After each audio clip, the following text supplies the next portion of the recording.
It's hard to believe 2021 is almost over. This week, I know a lot of people are wrapping up their Christmas celebrations. They're looking forward to New Year's Eve celebrations, maybe New Year's Day celebrations.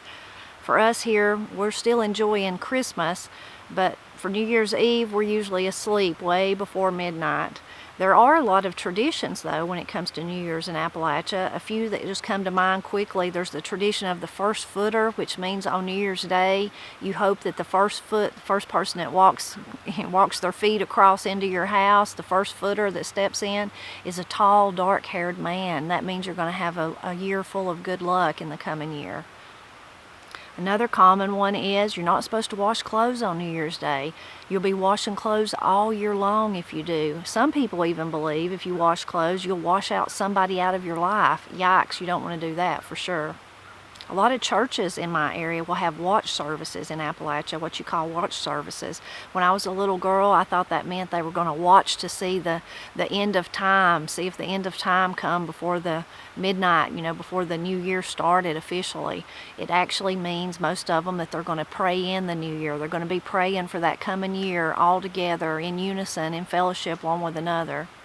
Probably the most common one that's still observed in my area of Appalachia, actually there's two. The first one I was going to say is people love to shoot off firecrackers and also to shoot guns on Christmas Eve. Every Christmas Eve, well, like I said, we're usually in the bed, but sometimes I'll hear fireworks. It'll wake me up.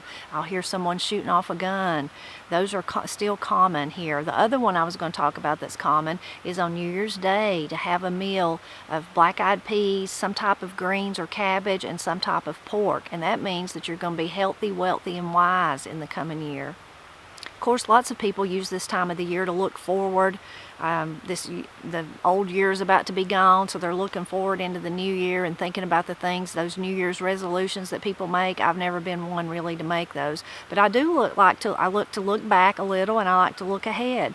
Always on the Blind Pig and the Acorn, every year I look back and I see which are my favorite posts, the things I've wrote about in the past year. Often I forgot. There's so many that I think, oh my goodness, I forgot all about that. So it's a really good exercise for us all to do, to sit down and reflect on the things that we've done during the year. Of course, this year I can think about the videos that I've done as well. I also like to look forward into the new year. There's always gardening things that I plan. So many new things I want to do this year that I didn't do last year. Some things I want to do exactly like I've always done them. But this time of the year, I'm always thinking ahead on that. Of course, I'm thinking about videos. I'm thinking about, wonder if I could do this year. Wonder if I want to do this. For the Blind Pig and the Acorn, I'm always making plans of things I want to do. Every year I give myself a list of goals pertaining to the Blind Pig and the Acorn, and then at the end of the year, when I'm looking to the next year, I usually go over them and see which ones I actually did, and which ones, there's been some on there that's been on there for at least 4 years and I've never completed them. But there's always next year, right? That's the good thing about those new beginnings, is there's always time to try again. But the older I get, it seems like my mind goes back to not just the past year. I think about, how did I get to be this old? How did I, in a blink of an eye, how did it go by so fast? How are my children grown? This year I'm thinking, how is one of my children about to be married, about to leave home? All those heavy things. But then your mind even goes to the things, just the changes in our world, the changes in our personal worlds too. I think about when I first started college, computers were just barely started. Some classes didn't even require you to do anything on the computer, Now our whole world, my living even, actually has to do with working on the computer. All those kind of things. Technology is just come by leaps and bounds from those days, from when I was a child especially, but even from when I was in college, just totally different than it was when I first started college in those days. Of course, we can think of the things that are not technology, that are just different styles and fads and things that go on. When I was little, Granny and Pap had linoleum all through their house. They had linoleum. I was often embarrassed by that linoleum. I thought that if you had a really nice house, you had carpet. Of course, today, people, what do they want? They don't really want linoleum. I'm not saying that, but they don't really want carpet either. Of course, as an adult, I realize it doesn't matter what kind of floor you have.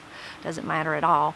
But so many changes like that. So this time of the year, I find myself looking back over my life and wondering about those changes and just being in awe of them.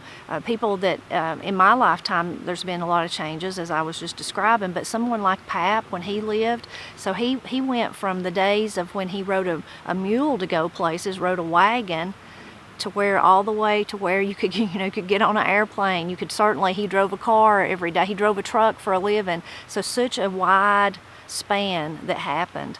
When I think about those things, those large changes that have happened, that have taken place, my mind goes to this song that Paul and Pap used to do.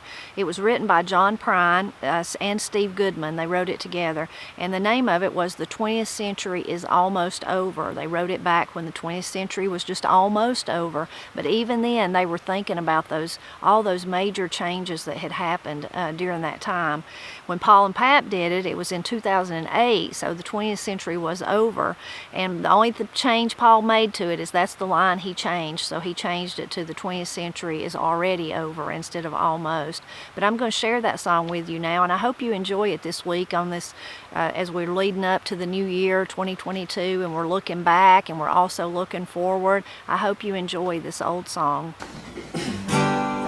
Back in 1899, everybody sang all that time. 100 years will take a mighty long time for every little boy and girl. Well, there's just one thing that I would like to know. Where did the 20th century go? I swear it was here just a minute ago, all over this room.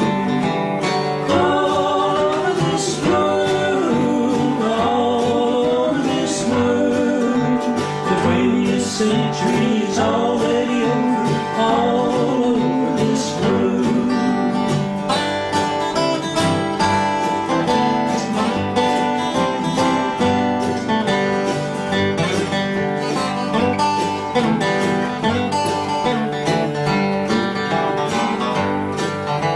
Does anybody recall the Great Depression? I read all about it in the true confession.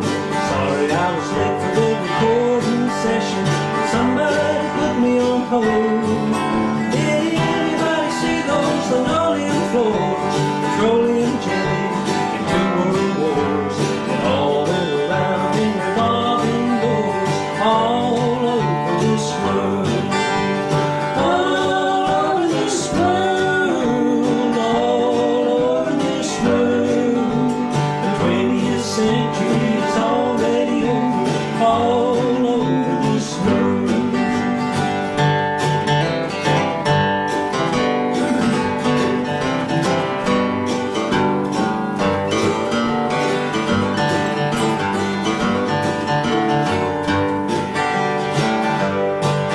Oh, Father Time, he's rumbling and rapping, standing at the window, thumping and tapping. Everybody's waiting for something to happen. I hope it don't happen to you. You know the judgment day is a-getting nearer. There it is in the rearview mirror. If you dug down, then I can see a little clearer. All over this world, all over this world, all over this world. The 20th century